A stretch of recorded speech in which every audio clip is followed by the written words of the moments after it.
किसान बाणी सुन रहे सारे किसान वीरां ते किसान भैणां नूं मेरे गुरलीन सिद्धू ਵੱਲੋਂ प्यार भरी सत श्री अकाल। किसान वीरो ते भैणों, अज दिन सोमवार नूं साडा गलबात दा विषय है शहद मक्खी पालन लाहेवंद किता ते इस विषय दे उत्ते जानकारी देण दे लई साडे नाल स्टूडियो दे विच मौजूद ने डॉक्टर विनय पठानिया जी, सहायक प्रोफैसर कृषि विज्ञान केंद्र बठिंडा तो। डॉक्टर साहब, स्टूडियो दे विच तुहाडा बहुत-बहुत स्वागत है जी। धन्यवाद जी। इस दे नाल ही किसान वीरो तुहानूं दस देईए कि अज दे विषय दे उत्ते जेकर तुसीं कोई भी जानकारी लैणी होवे तां साडे स्टूडियो दा फोन नंबर 0164224331 मिला के तुसीं अपने बनदे सवालां दे जवाब डॉक्टर साहब तो लै सकदे हो। डॉक्टर साहब, इस तो पहलां कि असीं अज दे विषय शहद दी मक्खी पालन दे वल वधीए तां अज दे समय दे विच किसान वीरां दे जिहड़ी सोच है ਉਹ ਇੱਕ ਜਿਹੜੀ ਗੁਲਾਬੀ ਸੁੰਡੀ ਫਸਲਾਂ ਦੇ ਵਿੱਚ ਪੈ ਰਹੀ ਹੈਗੀ, ਤਾਂ ਇਹਨਾਂ ਦੇ ਲਈ ਕੀ ਉਪਰਾਲੇ ਹੈ ਜਿਹੜੇ ਉਹ ਸਾਡੇ ਕਿਸਾਨ ਵੀਰ ਕਰ ਸਕਦੇ ਆ ਜੀ। ਮੈਡਮ, ਤੁਸੀਂ ਬਿਲਕੁਲ ਸਹੀ ਕਿਹਾ ਕਿ ਅੱਜਕੱਲ ਜਿਹੜਾ ਨਾ ਹੁਣ ਸਮਾਂ ਚੱਲ ਰਿਹਾ ਇਸ ਟਾਈਮ ਜੋ ਸਾਡੀ ਬੀਟੀ ਫਸਲ ਹੈ ਆਲਮੋਸਟ ਅਸੀਂ ਕਹਿ ਸਕਦੇ ਹਾਂ ਕਿ ਵੀ ਇਹ ਗੁਲਾਬੀ ਸੁੰਡੀ ਨੂੰ ਦਾ ਟਾਕਰਾ ਕਰਨ ਲਈ ਹੁਣ ਜਿਹੜੀ ਉਹਨੀ ਸਮਰਥ ਨਹੀਂ ਰਹੀ ਜੀ।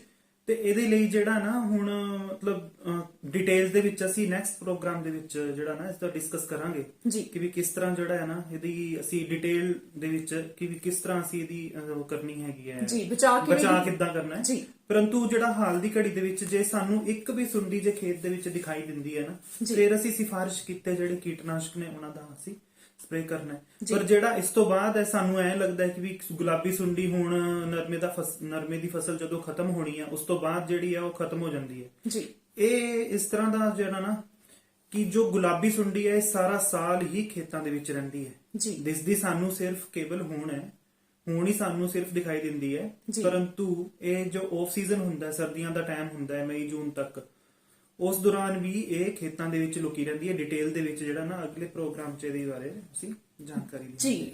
ਜਿਵੇਂ ਕਿ ਸਾਡੇ ਕਿਸਾਨ ਵੀਰਾਂ ਨੂੰ ਇਸ ਚੀਜ਼ ਦੇ ਬਾਰੇ ਜਾਣਕਾਰੀ ਮਿਲੀ ਕਿ ਸਾਰਾ ਸਾਲ ਜਿਹੜੀ ਇਹ ਸੁੰਡੀ ਹੈ ਇਹ ਸਾਡੇ ਖੇਤਾਂ ਦੇ ਵਿੱਚ ਰਹਿੰਦੀ ਆ, ਪਰ ਇੱਕ ਵਿਸ਼ੇਸ਼ ਸਮੇਂ ਦੇ ਵਿੱਚ ਜਿਹੜਾ ਇਸ ਦਾ ਹਮਲਾ ਹੈ ਉਹ ਸਾਡੇ ਪੌਦਿਆਂ ਦੇ ਉੱਤੇ, ਸਾਡੀ ਫਸਲ ਦੇ ਉੱਤੇ ਨਜ਼ਰ ਆਉਂਦਾ ਹੈ।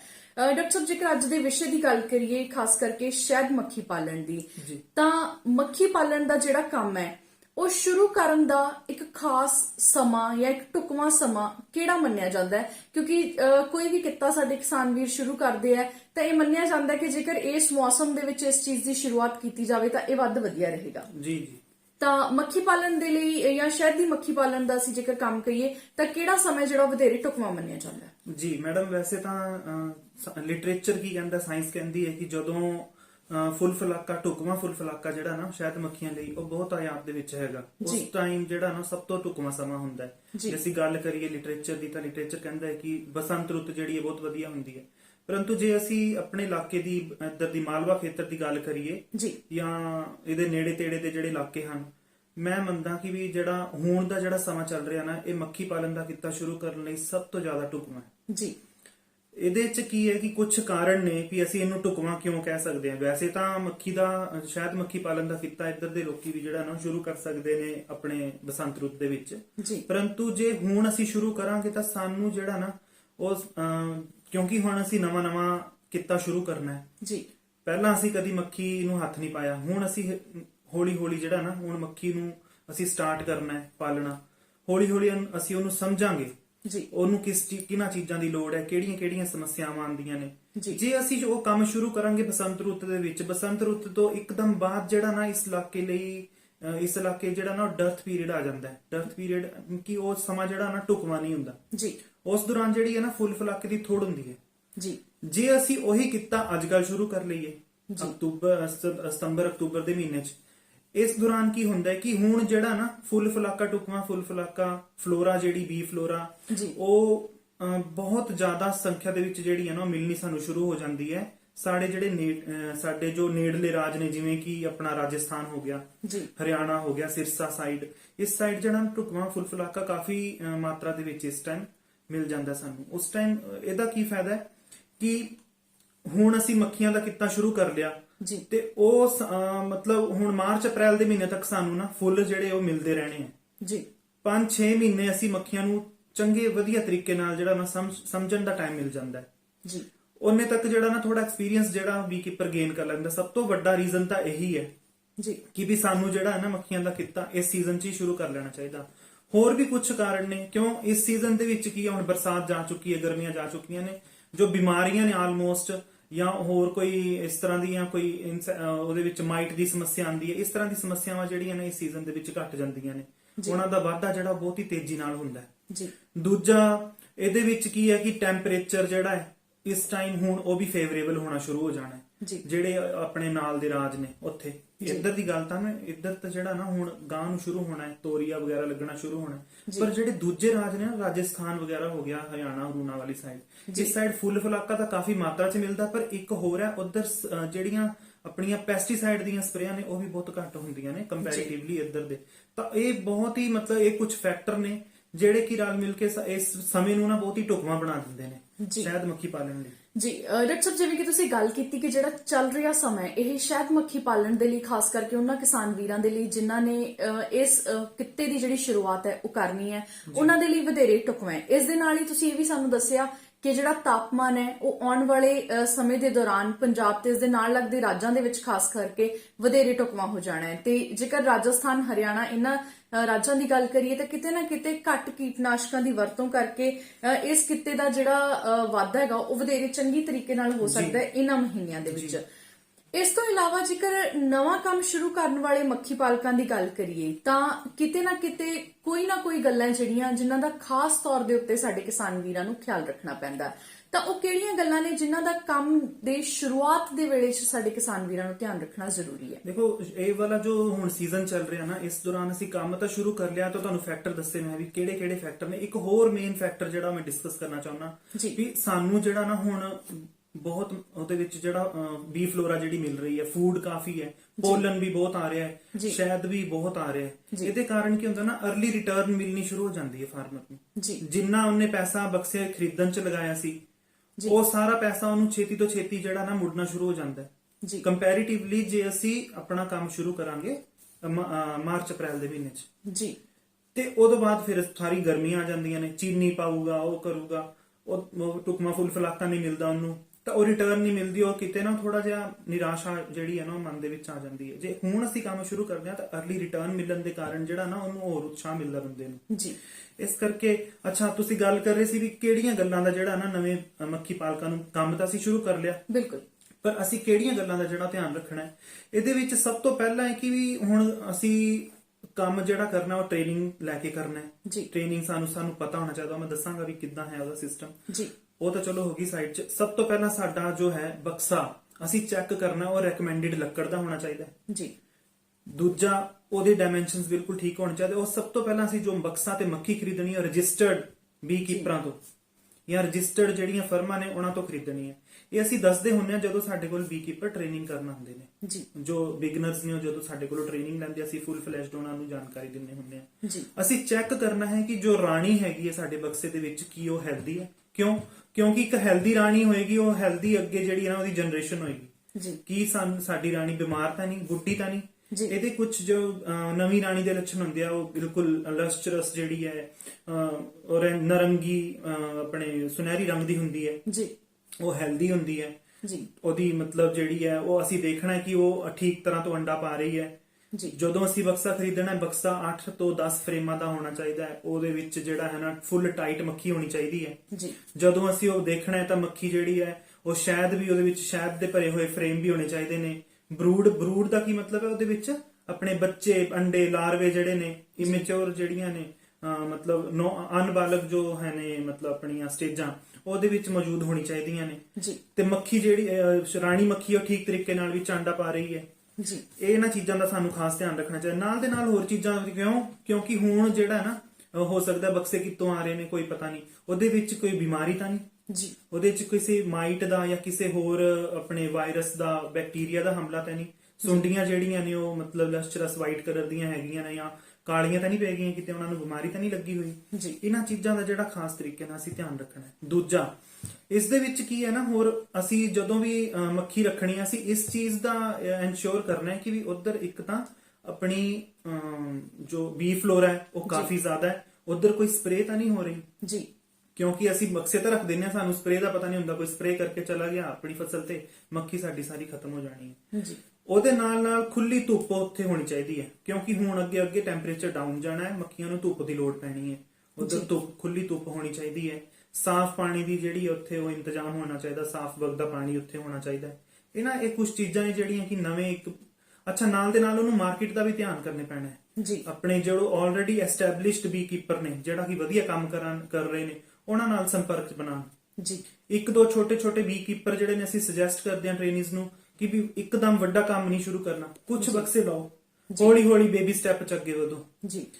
ਨਾ ਉਹ ਕੀ ਕਰ ਸਕਦੇ ਨੇ, ਕੁਝ ਬਕਸੇ ਉਹਨੇ ਰੱਖ ਲਏ, ਕੁਝ ਬਕਸੇ ਉਹਦੇ ਮਿੱਤਰ ਨੇ ਰੱਖ ਲਏ, ਸਾਰਾ ਇੱਕ ਗਰੁੱਪ ਬਣ ਗਿਆ 5-6 ਬੰਦਿਆਂ ਦਾ ਜੀ। ਫਿਰ ਉਹ ਰਲ ਮਿਲ ਕੇ ਜਿਹੜਾ ਨੇ ਇੱਕ ਦੂਜੇ ਦਾ ਕੰਮ ਕਰ ਸਕਦੇ ਨੇ। ਕਿਉਂਕਿ ਇੱਧਰ ਜਿਹੜਾ migratory type of B keeping ਹੈ ਜੀ। ਇੱਕ ਤਾਂ ਹੁੰਦਾ ਸਟੇਸ਼ਨਰੀ, ਇੱਕੋ ਥਾਂ ਤੇ ਰੱਖ ਕੇ ਮੱਖੀ ਪਾਲਣ ਕਰਨਾ, ਪਰ ਸਾਡੇ ਇਲਾਕੇ 'ਚ ਮਾਈਗ੍ਰੇਸ਼ਨ ਕਰਨੀ ਪੈਂਦੀ ਹੈ। ਕਿਉਂ? ਫੁੱਲ ਢੁਕਵਾਂ ਫੁੱਲ ਫਲਾਕਾ ਸਾਨੂੰ ਨੇੜਲੇ ਰਾਜਾਂ 'ਚ ਜਾਂ ਇੱਕ ਥਾਂ ਤੇ ਨਹੀਂ ਮਿਲਦਾ, ਸਾਨੂੰ ਘੁੰਮਦੇ ਰਹਿਣਾ ਪੈਂਦਾ ਹੈ ਜੀ ਇਸ ਧੰਦੇ ਦੇ ਵਿੱਚ। ਪਰ ਅਸੀਂ ਘਰ ਵੱਲ ਵੀ ਧਿਆਨ ਹੁੰਦਾ ਹੈ।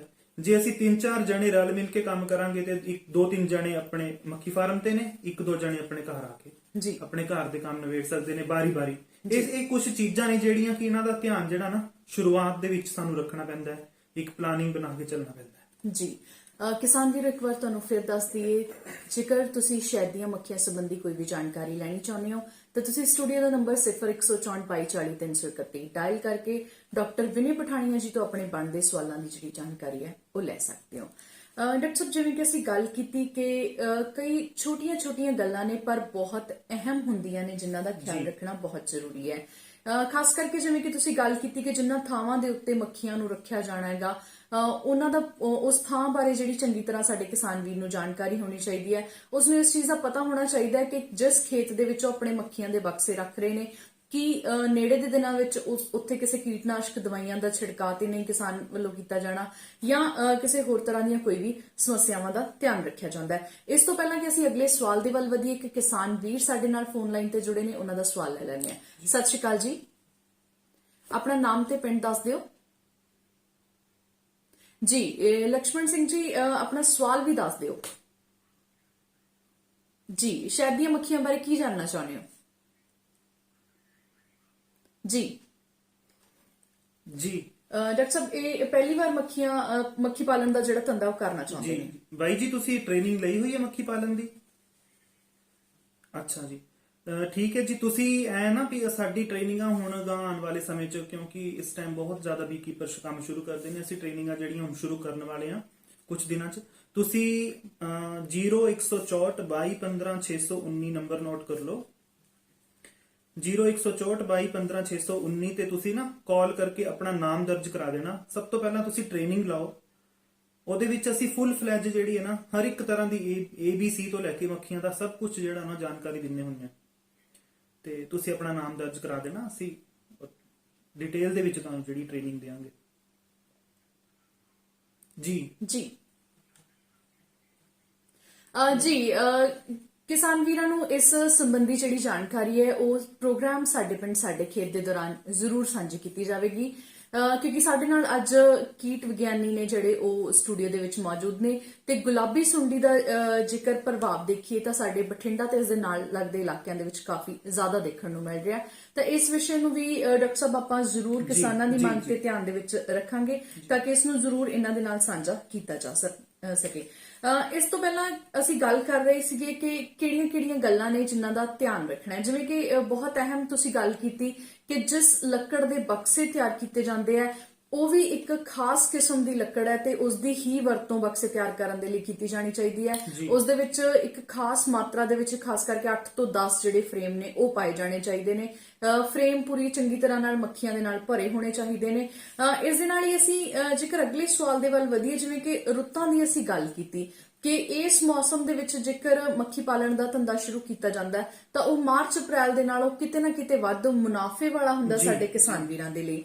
ਤਾਂ ਕੀ ਇਸ ਰੁੱਤ ਦੇ ਵਿੱਚ ਸ਼ਹਿਦ ਮੱਖੀ ਪਾਲਕਾਂ ਨੂੰ ਵੀ ਕੋਈ ਹੋਰ ਗੱਲਾਂ ਦਾ ਧਿਆਨ ਰੱਖਣ ਦੀ ਲੋੜ ਹੈ ਜਿਹੜੇ ਮੱਖੀਆਂ ਪਹਿਲਾਂ ਤੋਂ ਪਾਲ ਰਹੇ ਨੇ? ਜੀ ਹਾਂਜੀ, ਇਨ ਜਨਰਲ ਦੀ ਅਸੀਂ ਗੱਲ ਕਰੀਏ ਨਾ, ਇਸ ਸੀਜ਼ਨ ਦੇ ਵਿੱਚ ਚਲੋ ਕੁਝ ਜਿਹੜੀਆਂ ਨੇ ਮੇਨ, ਕਿਉਂਕਿ ਜ਼ਿਆਦਾਤਰ ਢੁਕਵਾਂ ਫੁੱਲ ਫਲਾਕਾ ਜਿਹੜਾ ਹੈ ਉਹ ਨੇੜਲੇ ਰਾਜਾਂ 'ਚ ਜਾਂ ਉਹਨਾਂ ਨੂੰ ਸ਼ਿਫਟ ਕਰਨੀ ਪੈਣੀ ਹੈ ਇਸ ਟਾਈਮ। ਸਾਡੇ ਇੱਧਰ ਤਾਂ ਹਜੇ ਮਤਲਬ ਸਰੋਂ ਤੋਰੀਆ ਵਗੈਰਾ ਹਜੇ ਆਇਆ ਨਹੀਂ ਫੁੱਲਾਂ ਤੇ ਜੀ। ਜਦੋਂ ਅਸੀਂ ਵੀ ਜਾਣਾ ਹੈ ਨਾ ਮਾਈਗ੍ਰੇਸ਼ਨ ਤੇ, ਮਾਈਗ੍ਰੇਸ਼ਨ ਦਾ ਅਸੀਂ ਧਿਆਨ ਰੱਖਣਾ ਹੈ ਕਿ ਮਾਈਗ੍ਰੇਟ ਅਸੀਂ ਕਰ ਰਹੇ ਹਾਂ ਉਧਰ ਮਾਈਗ੍ਰੇਸ਼ਨ ਕਰਨ ਤੋਂ ਪਹਿਲਾਂ ਅਸੀਂ ਸਰਵੇ ਕਰ ਲਈਏ, ਜੀ। ਇੱਕ ਸਰਵੇਖਣ ਕਰ ਲਈਏ।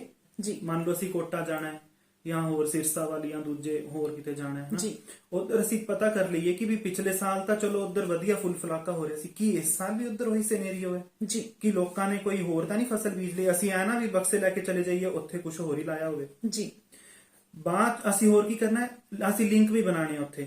ਜੀ ਉਧਰ ਇਹ ਨਹੀਂ ਕਿ ਵੀ ਅਸੀਂ ਚਲੇ ਗਏ ਤਾਂ ਸਾਨੂੰ ਮਤਲਬ ਹਰ ਚੀਜ਼ ਸਮੂਥਲੀ ਹੁੰਦੀ ਜਾਵੇਗੀ। ਸਾਨੂੰ ਉਧਰ ਕਿਸਾਨਾਂ ਨਾਲ ਜਿਨ੍ਹਾਂ ਦੀ ਜ਼ਮੀਨ ਤੇ ਅਸੀਂ ਬਕਸੇ ਰੱਖਣੇ ਨੇ, ਹੋ ਸਕਦਾ ਹੈ ਕਿਸੇ ਫੋਰੈਸਟ ਵਾਲੇ ਏਰੀਆ 'ਚ ਰੱਖਣੇ ਹੈ, ਨਹਿਰ ਤੇ ਰੱਖਣੇ ਹੈ, ਕੀ ਉੱਥੇ ਦੇ ਲੋਕਾਂ ਨੂੰ ਕੋਈ ਪ੍ਰੋਬਲਮ ਤਾਂ ਨਹੀਂ। ਜੀ ਸਭ ਕੁਝ ਅਸੀਂ ਪਹਿਲਾਂ ਇੰਤਜ਼ਾਮ ਕਰਨਾ ਹੈ।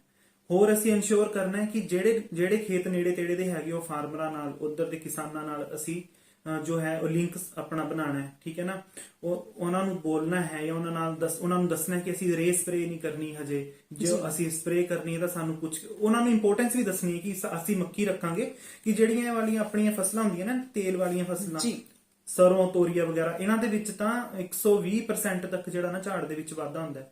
ਇਹ ਚੀਜ਼ ਵੀ ਉਹਨਾਂ ਨੂੰ ਦੱਸਣੀ ਹੈ ਕਿ ਅਸੀਂ ਤੁਹਾਡਾ ਜਿਹੜੀ ਮੱਖੀਆਂ ਤਾਂ ਰੱਖਣੀਆਂ, ਅਸੀਂ ਤੁਹਾਡਾ ਫਾਇਦਾ ਕਰਨ ਹੀ ਆਏ ਆ। ਇਹ ਸਭ ਚੀਜ਼ਾਂ ਅਸੀਂ ਪਹਿਲਾਂ ਹੀ ਰੱਖਣੀਆਂ, ਫਿਰ ਅਸੀਂ ਜਿਹੜਾ ਨਾ ਹਿਜਰਤ ਕਰਨੀ, ਹਿਜਰਤ ਮੀਨ ਮਾਈਗ੍ਰੇਸ਼ਨ ਕਰਨੀ ਹੈ। ਜੀ ਅੱਛਾ, ਇਸ ਤੋਂ ਇਲਾਵਾ ਇੱਕ ਹੋਰ ਇਸ ਸੀਜ਼ਨ ਦੇ ਵਿੱਚ ਹੁਣ ਵੀ ਸਮੱਸਿਆ ਆ ਰਹੀ, ਵੈਸੇ ਤਾਂ ਸ਼ੁਰੂ ਹੋ ਜਾਂਦੀ ਹੈ ਮਾਰਚ ਅਪ੍ਰੈਲ ਦੇ ਮਹੀਨੇ ਤੋਂ ਹੀ ਸ਼ੁਰੂ ਹੋ ਜਾਂਦੀ ਹੈ। ਜੀ ਉਹ ਹੈ ਹਰੀ ਚਿੜੀ ਦੀ ਸਮੱਸਿਆ। ਕਾਫੀ ਜ਼ਿਆਦਾ ਸਾਨੂੰ ਕਾਲਸ ਵੀ ਆਉਂਦੀਆਂ ਨੇ ਜੀ ਇਸ ਟਾਈਮ ਵੀ ਜਿਹੜਾ ਨਾ ਹਰੀ ਚਿੜੀ ਦੀ ਬਹੁਤ ਜ਼ਿਆਦਾ ਸਮੱਸਿਆ ਜਿਹੜੀ ਹੈ ਕਿਸਾਨ ਆਪਣੇ ਮਧੂਮੱਖੀ ਪਾਲਕਾਂ ਨੂੰ ਆ ਰਹੀ ਹੈ। ਜੀ ਇਹ ਜੋ ਹਰੀ ਚਿੜੀ ਹੈ ਇਹ ਮੇਰੋਪਸ ਨਾਮ ਦੀ ਇੱਕ ਚਿੜੀ ਹੁੰਦੀ ਹੈ।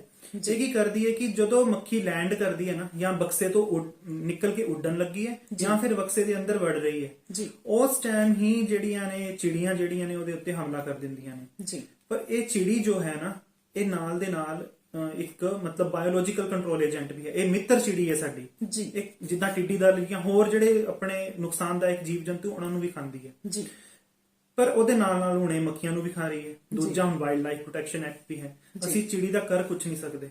ਅਸੀਂ ਇਹ ਹੈ ਕਿ ਮੈਨੇਜਮੈਂਟ ਜ਼ਰੂਰ ਕਰ ਸਕਦੇ ਹਾਂ ਕੁਝ, ਕਿ ਵੀ ਇਹ ਚਿੜੀ ਕੀ ਕਰਦੀ ਹੈ, ਲੰਬੀਆਂ ਤਾਰਾਂ ਜਿਹੜੀ ਬਿਜਲੀ ਦੀ ਤਾਰਾਂ ਹੁੰਦੀਆਂ ਨੇ ਨਾ, ਉਹਨਾਂ ਦੇ ਉੱਤੇ ਗਰੁੱਪ ਬਣਾ ਕੇ ਬਹਿੰਦੀ ਹੈ। ਅਸੀਂ ਐਸੀ ਥਾਵਾਂ ਦੀ ਚੋਣ ਨਹੀਂ ਕਰਨੀ। ਇਹ ਜਿਹੜੇ ਨਵੇਂ ਮੱਖੀ ਪਾਲਕ ਨੇ ਜਾਂ ਹੋਰ ਵੀ, ਅਸੀਂ ਐਸੀ ਥਾਵਾਂ ਦੀ ਚੋਣ ਨਾ ਕਰੀਏ ਵੀ ਜਿੱਥੇ ਲੰਬੀਆਂ ਤਾਰਾਂ ਨੇ। ਜੇ ਲੰਬੀਆਂ ਤਾਰਾਂ ਦੇ ਹੇਠ ਅਸੀਂ ਬਕਸੇ ਰੱਖੇ ਨੇ, ਮਤਲਬ ਬਿਜਲੀ ਦੀ ਤਾਰਾਂ ਦੇ ਹੇਠ ਅਸੀਂ ਬਕਸੇ ਰੱਖਿਆ, ਉੱਥੇ ਹਰੀ ਚਿੜੀ ਦੀ ਸਮੱਸਿਆ ਜਿਹੜੀ ਬਹੁਤ ਜ਼ਿਆਦਾ ਦੇਖਣ ਨੂੰ ਆਉਂਦੀ ਹੈ। ਕੋਸ਼ਿਸ਼ ਅਸੀਂ ਕਰਨੀ ਹੈ ਕਿ ਸਾਡੇ ਹਿਡਨ ਹੋਣ ਬਕਸੇ ਜਿਹੜੇ, ਕਿਉਂਕਿ ਮੈਂ ਦੱਸਿਆ ਲੈਂਡ ਕਰਦੀ ਹੋਈ ਮੱਖੀ ਆ, ਉੱਡਦੀ ਹੋਈ ਮੱਖੀ, ਚਿੜੀ ਨੂੰ ਪਤਾ ਨਾ ਲੱਗੇ ਕਿ ਮੱਖੀ ਆ ਕਿੱਥੇ ਰਹੀ ਹੈ, ਆ ਕਿੱਥੋਂ ਰਹੀ ਹੈ ਤੇ ਜਾ ਕਿੱਥੇ ਰਹੀ ਹੈ। ਉਹ ਅਸੀਂ ਰੁੱਖਾਂ ਦੇ ਹੇਠ ਜਾਂ ਕੁਝ ਐਸੀ ਮੈਨੇਜਮੈਂਟ ਕਰੀ ਕਿ ਲੁਕੇ ਹੋਏ ਹੋਣ ਬਕਸੇ। ਇਸ ਤਰ੍ਹਾਂ ਦੀ ਕੁਝ ਅਸੀਂ ਜਿਹੜੀਆਂ ਨੇ ਨਾ ਉਹ ਮੈਨੇਜਮੈਂਟਸ ਕਰ ਸਕਦੇ ਹਾਂ। ਜੀ ਡਾਕਟਰ ਸਾਹਿਬ, ਜਿਵੇਂ ਕਿ ਤੁਸੀਂ ਜਿਹੜੇ ਪਹਿਲਾਂ ਤੋਂ ਸਾਡੇ ਮੱਖੀ ਪਾਲਣ ਦੇ ਧੰਦੇ ਦੇ ਨਾਲ ਜੁੜੇ ਹੋਏ ਕਿਸਾਨ ਵੀਰ ਨੇ, ਉਹਨਾਂ ਦੇ ਲਈ ਇੱਕ ਸੁਝਾਅ ਦਿੱਤਾ ਕਿ ਜਿਹੜੀ ਮਿੱਤਰ ਚਿੜੀ ਹੈ, ਹਰੀ ਚਿੜੀ ਜਿਸ ਨੂੰ ਕਿਹਾ ਜਾਂਦਾ ਹੈਗਾ, ਤਾਂ ਉਹ ਕਿਤੇ ਨਾ ਕਿਤੇ ਇਹਨਾਂ ਕਿਸਾਨ ਵੀਰਾਂ ਦਾ ਜਿਹੜਾ ਨੁਕਸਾਨ ਹੈ ਉਹ ਕਰ ਦਿੰਦੀ ਹੈ। ਔਰ ਉਸ ਵੇਲੇ ਜਦੋਂ ਉਹਨਾਂ ਦੇ ਬਕਸਿਆਂ ਦੇ ਵਿੱਚੋਂ ਜਾਂ ਤਾਂ ਮੱਖੀਆਂ ਉੱਡਦੀਆਂ ਨੇ ਤੇ ਜਾਂ ਫਿਰ ਵਾਪਸ ਬਕਸਿਆਂ ਦੇ ਵਿੱਚ ਆਉਂਦੀਆਂ ਨੇ, ਤਾਂ ਕਿਤੇ ਨਾ ਕਿਤੇ ਜਿੱਥੇ ਚਿੜੀਆਂ ਬੈਠਦੀਆਂ ਨੇ ਉਸ ਥਾਂ ਤੋਂ ਦੂਰ ਜਿਹੜੀ ਬਕਸਿਆਂ ਨੂੰ ਰੱਖਣ ਦਾ ਉਪਰਾਲਾ ਜਿਹੜਾ ਉਹ ਕਿਸਾਨ ਵੀਰਾਂ ਨੂੰ ਕਰਨਾ ਚਾਹੀਦਾ ਹੈ। ਇਸ ਦੇ ਨਾਲ ਹੀ ਡਾਕਟਰ ਸਾਹਿਬ, ਕੀ ਜਿਹੜੀ ਸ਼ਹਿਦ ਦੀ ਮੱਖੀ ਪਾਲਣ ਦੀ ਜਿਹੜੀ ਟ੍ਰੇਨਿੰਗ ਦੀ ਅਸੀਂ ਗੱਲ ਕੀਤੀ, ਪਿੱਛੇ ਕਿਸਾਨ ਵੀਰ ਦੀ ਵੀ ਸਾਨੂੰ ਇੱਕ ਕਾਲ ਆਈ ਕਿ ਉਹ ਕਿੱਤਾ ਜਿਹੜਾ ਸ਼ੁਰੂ ਕਰਨਾ ਚਾਹੁੰਦੇ ਨੇ, ਤਾਂ ਯਕੀਨਨ ਹੈ ਵੀ ਟ੍ਰੇਨਿੰਗ ਲੈ ਕੇ ਹੀ ਜੇਕਰ ਇਸ ਦੀ ਸ਼ੁਰੂਆਤ ਕੀਤੀ ਜਾਵੇ ਤਾਂ ਵੱਧ ਵਧੀਆ ਢੰਗ ਦੇ ਨਾਲ ਹੋ ਸਕਦੀ ਹੈ।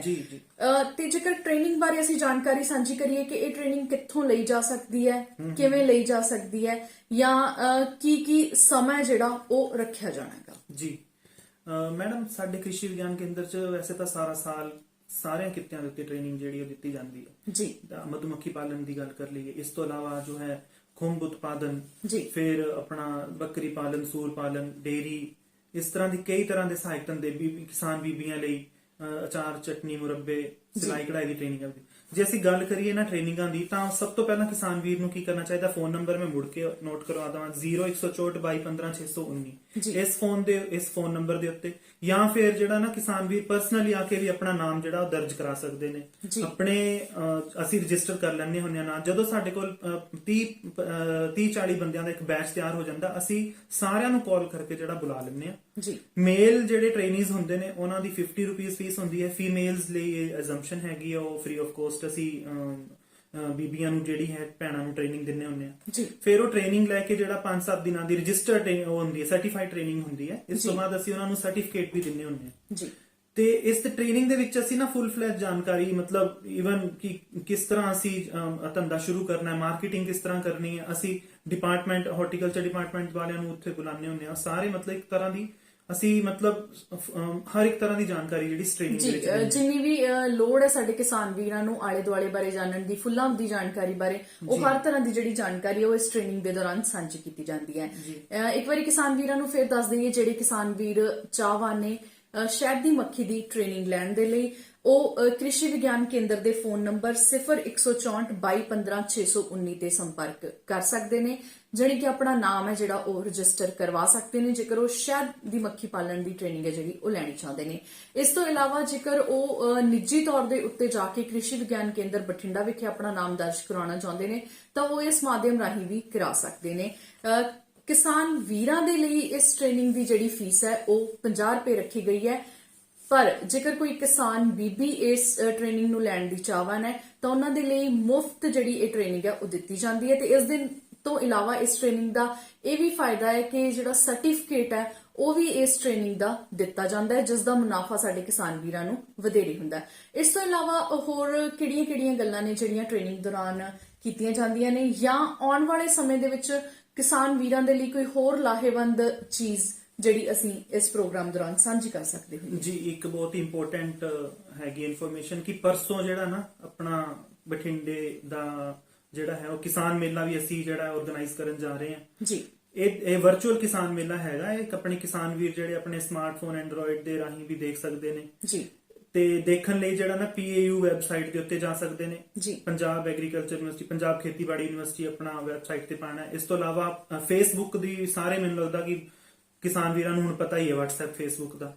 ਫੇਸਬੁੱਕ ਤੇ ਜਾਣਾ ਅਸੀਂ, ਉਹਦੇ ਉੱਤੇ ਵੀ ਆਪਣਾ ਪੰਜਾਬ ਐਗਰੀਕਲਚਰਲ ਯੂਨੀਵਰਸਿਟੀ ਦਾ ਜਿਹੜਾ ਵੈਬ ਪੇਜ ਬਣਿਆ ਹੋਇਆ ਉਹਦੇ ਰਾਹੀਂ ਵੀ ਅਸੀਂ ਜਿਹੜਾ ਜੁੜ ਸਕਦੇ ਹਾਂ। YouTube ਦੇ ਉੱਤੇ ਵੀ ਜਿਹੜਾ ਆਪਣਾ ਕਿਸਾਨ ਮੇਲਾ ਚੱਲੂਗਾ, ਇਹਦੇ ਉੱਤੇ ਜਿਹੜੇ ਸਾਡੇ ਮਾਹਰ ਵੀ ਬੈਠੇ ਹੋਣਗੇ, ਉਹ ਵਰਚੁਅਲੀ ਜਿਹੜੇ ਕਿਸਾਨ ਵੀਰ ਨੇ ਉਹਨਾਂ ਨਾਲ ਕੰਟੈਕਟ ਕਰ ਸਕਦੇ ਨੇ, ਆਪਣੀ ਸਮੱਸਿਆਵਾਂ ਜਾਂ ਹੋਰ ਕੋਈ ਮਸਲੇ ਨੇ ਉਹਨਾਂ ਦਾ ਹੱਲ ਲੱਭਣ ਲਈ ਜਿਹੜਾ ਨਾ ਉਹ ਸਾਨੂੰ ਕੰਟੈਕਟ ਕਰ ਸਕਦੇ ਨੇ। ਤੇ ਸਾਰਿਆਂ ਨੂੰ ਮੈਂ ਕਿਸਾਨ ਭਰਾਵਾਂ ਨੂੰ, ਕਿਸਾਨ ਬੀਬੀਆਂ ਨੂੰ ਇਹ ਕਰਾਂਗਾ ਰਿਕੁਐਸਟ ਕਿ ਸਾਰੇ ਜਿਹੜੇ ਨੇ ਆਪਣੇ ਕਿਸਾਨ ਮੇਲੇ 'ਚ ਜਿਹੜਾ ਨਾ ਵਰਚੁਅਲ ਕਿਸਾਨ ਮੇਲਾ ਹੋਣ ਜਾ ਰਿਹਾ, ਇਹ ਸਾਰੇ ਜਣੇ ਇਹਦੇ ਵਿੱਚ ਜੁੜੋ। ਜੇ ਕਿਸੇ ਨੂੰ ਕੋਈ ਕਿਸੇ ਕਿਸਮ ਦਾ ਸਮਝ ਨਹੀਂ ਲੱਗ ਰਹੀ ਤਾਂ ਇਸੇ ਨੰਬਰ ਤੇ ਜਿਹੜਾ ਅਸੀਂ ਰਿਪੀਟ ਕਰ ਦਾਂਗੇ 01642215 ਤੇ ਫੋਨ ਕਰਕੇ ਵੀ ਜਾਣਕਾਰੀ ਲੈ ਸਕਦੇ ਨੇ ਕਿ ਅਸੀਂ ਕਿੱਦਾਂ ਕਿਸਾਨ ਮੇਲੇ ਨਾਲ ਜਿਹੜਾ ਉਹ ਜੁੜੀਏ। ਜੀ, ਕਿਸਾਨ ਵੀਰਾਂ ਦੇ ਲਈ ਇੱਕ ਵਾਰ ਫਿਰ ਤੋਂ ਕਿ ਕਿਸਾਨ ਮੇਲੇ ਦਾ ਆਯੋਜਨ ਹੈ ਜਿਹੜਾ ਉਹ ਪਰਸੋਂ ਕ੍ਰਿਸ਼ੀ ਵਿਗਿਆਨ ਕੇਂਦਰ ਬਠਿੰਡਾ ਦੇ ਵੱਲੋਂ ਕੀਤਾ ਜਾ ਰਿਹਾ ਹੈ ਤੇ ਇਸ ਸੰਬੰਧੀ ਜਿਹੜੀ ਜਾਣਕਾਰੀ ਹੈ ਉਹ ਪੰਜਾਬ ਖੇਤੀਬਾੜੀ ਯੂਨੀਵਰਸਿਟੀ ਦੀ ਵੈਬਸਾਈਟ ਦੇ ਉੱਤੇ ਤੁਹਾਨੂੰ ਮਿਲ ਸਕਦੀ ਹੈ। ਜੇ ਫਿਰ ਵੀ ਕਿਸੇ ਕਿਸਾਨ ਵੀਰ ਨੂੰ ਕਿਸੇ ਕਿਸਮ ਦੀ ਕੋਈ ਪਰੇਸ਼ਾਨੀ ਦਾ ਸਾਹਮਣਾ ਕਰਨਾ ਪੈਂਦਾ ਤਾਂ 01642215 ਤੇ ਵੀ ਸੰਪਰਕ ਕਰਕੇ ਕ੍ਰਿਸ਼ੀ ਵਿਗਿਆਨ ਕੇਂਦਰ ਤੋਂ ਕਿਸਾਨ ਮੇਲੇ ਸੰਬੰਧੀ ਜਿਹੜੀ ਜਾਣਕਾਰੀ ਹੈ ਉਹ ਲੈ ਸਕਦੇ ਆ। ਉਮੀਦ ਕਰਦੇ ਹਾਂ ਕਿ ਅੱਜ ਦਾ ਪ੍ਰੋਗਰਾਮ ਕਿਸਾਨ ਬਾਣੀ ਤੁਹਾਨੂੰ ਚੰਗਾ ਲੱਗਿਆ ਹੋਵੇਗਾ। ਇਸ ਦੇ ਨਾਲ ਹੀ ਸ਼ਹਿਦ ਮੱਖੀ ਪਾਲਣ ਦੇ ਕਿੱਤੇ ਸੰਬੰਧੀ ਜਾਣਕਾਰੀ ਵੀ ਤੁਹਾਡੇ ਫਾਇਦੇ ਦੀ ਰਹੀ ਹੋਵੇਗੀ। ਇਸ ਦੇ ਨਾਲ ਹੀ ਡਾਕਟਰ ਸਾਹਿਬ ਤੁਹਾਡਾ ਅੱਜ ਦੇ ਪ੍ਰੋਗਰਾਮ ਕਿਸਾਨ ਬਾਣੀ ਦੇ ਵਿੱਚ ਸ਼ਾਮਿਲ ਹੋਣ ਤੇ ਬਹੁਤ-ਬਹੁਤ ਧੰਨਵਾਦ ਜੀ। ਤੇ ਮੈਨੂੰ ਗੁਰਲੀਨ ਸਿੱਧੂ ਨੂੰ ਅੱਜ ਦਾ ਪ੍ਰੋਗਰਾਮ ਕਿਸਾਨ ਬਾਣੀ ਇੱਥੇ ਖਤਮ ਕਰਨ ਦੀ ਦਿਓ ਆਗਿਆ। ਧੰਨਵਾਦ, ਸਤਿ ਸ਼੍ਰੀ ਅਕਾਲ।